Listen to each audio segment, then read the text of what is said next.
Music by विवेक भास्कर।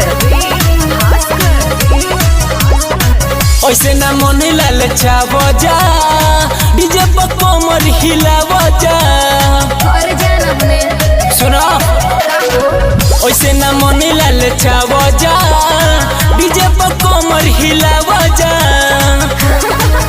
मजा ले लो मगहिया पान के हीरो कौनो जानी बबरी पगड़ी बांध के रखले बनी बैठान दर्जियान के। हीरो कौनो जानी बबरी पगड़ी बांध हो लवर हमर बैठान दर्जियान हो।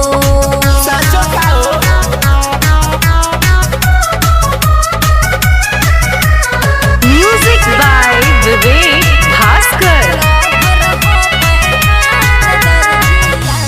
देख के ब्यूटी काटता चिउटी बन जा हमर घर वाली। बन जनी चालू लागो तड़ो भालू ढेरो बोलबो त देह खूब गाली। घर जाके अपन मुंह देखो कंट्रोल नहीं। देख के ब्यूटी काटता चिउटी बन जा हमर घर वाली। अरे बन जनी चालू लागो तड़ो भालू ढेरो बोलबो त देह खूब गाली। हम असली मर्द हैं बिहार के। हीरो बन जानी बबरी पगड़ी बांध के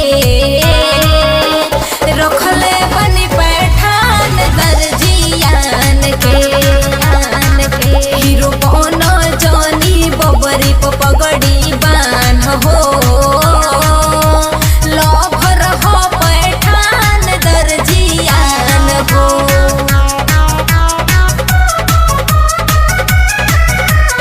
म्यूजिक बाय विवेक भास्कर।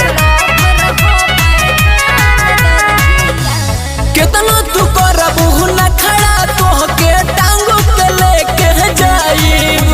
गोलू धर्मेंद्र देहाती फलाना जी नीचे न कबहू आई। बोरे तोहर दाल ना गली बाबू। अच्छा ठीक है बा। केतना तू करबू न खड़ा तोहके टांगू के लेके जाई।